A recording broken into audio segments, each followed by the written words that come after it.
शिमला स्थित कांग्रेस मुख्यालय राजीव भवन में पत्रकार वार्ता को संबोधित करते हुए हिमाचल कांग्रेस प्रभारी राजीव शुक्ला ने कहा कि वर्ष 2022 विधानसभा चुनाव में कांग्रेस पार्टी की ही सरकार बनेगी और संगठन को और अधिक मजबूत किया जाएगा। गुटबाजी को लेकर पूछे गए सवाल के जवाब में राजीव शुक्ला ने कहा कि कांग्रेस से अधिक गुटबाजी भाजपा में है। वहीं उन्होंने कहा कि कृषि बिल किसानों के लिए काला कानून है। उन्होंने कहा कि इस कानून के खिलाफ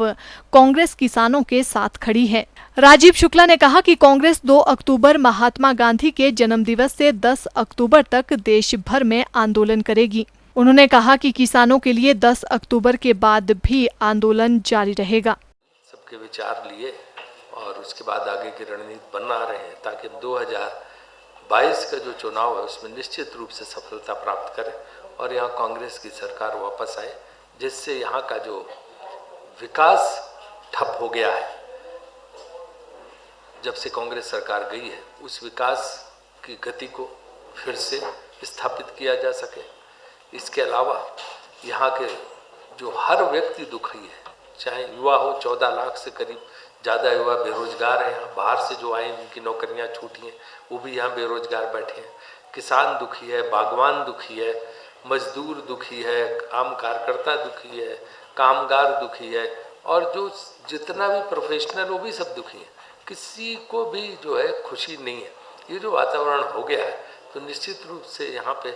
उसमें बदलाव लाना है और जो भ्रष्टाचार बहुत यहाँ बढ़ा है वो भ्रष्टाचार पर भी लगाम लगेगी जब कांग्रेस की सरकार आएगी। और इस देश में एक जो माहौल खराब हुआ है उस माहौल को कैसे ठीक किया जा सके, इन सारी चीज़ों को के संकल्प के साथ सबने यहाँ पे जितने हमारे कांग्रेस के नेता थे उन्होंने एकजुट होकर कार्य करने का फैसला किया है, एक मत से कार्य करने का फैसला किया है और वो निश्चित रूप से पार्टी को 2022 में सत्ता में यहाँ लाएंगे, सत्ता में वापसी होगी, इसमें कोई शक नहीं है। अभी AICC ने हम लोगों से एक निर्देश जारी किया था कि जो किसान आंदोलन शुरू हुआ है पूरे देश में, उस पर भी जो है आप लोगों को अपनी बात बताने का, जो जिस तरह से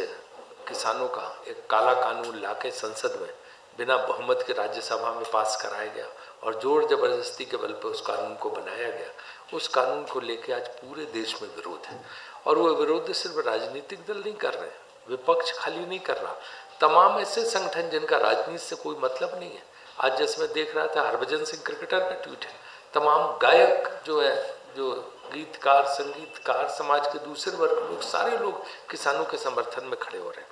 क्योंकि एक ऐसा कानून है कि जिसमें बहुत होशियारी से जो है इन्होंने न्यूनतम समर्थन मूल्य खत्म किया है, मंडियां खत्म की हैं और उसके बाद जो है कंज्यूमर जो भोक्ता को आवश्यक वस्तु के नियम अधिनियम के जरिए जो मिलता था उससे से तमाम आइटम खत्म कर दिए। तो समाज का हर वर्ग इससे प्रभावित होगा, किसान प्रभावित होंगे, गरीब प्रभावित होगा, मजदूर प्रभावित होंगे, सारे लोग, और जो कंज्यूमर है, मिडिल क्लास है, सारे लोग प्रभावित होंगे। हम लोग यही 2 ही मांग उनसे कर रहे थे।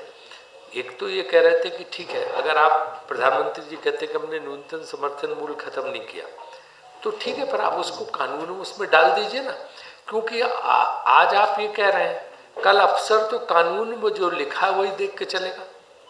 कानून में अगर ये नहीं प्रोविजन लिखा तो कहेगा तो है ही नहीं नए कानून में, तो आप उसमें एक लाइन दो जी कि कोई भी खरीदारी, चाहे प्राइवेट हो चाहे कोई कंपनी हो, न्यूनतम समर्थन मूल्य से MSP से नीचे नहीं खरीद सकता। सिर्फ ये मांगे कि आप ये कर दीजिए। और दूसरे आप डाल दीजिए कि ठीक है, ये जो मंडी है या परचेज सेंटर है ये उसी तरह से अनवरत काम करते रहेंगे। उसके साथ साथ आप वो व्यवस्था ले आइए कि आप कारपोरेट सेक्टर अगर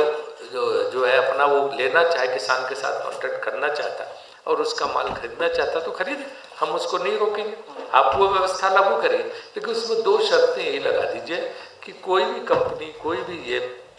प्राइवेट खरीदार न्यूनतम समर्थन मूल्य से नीचे उसका वो खरीद नहीं सकता, चाहे वो कृषि उत्पाद हो, चाहे बागवान के उत्पाद हो, जो हिमाचल प्रदेश में तो एप्पल और ये सारी चीज़ें हैं, तो वो उसका नुकसान नहीं हो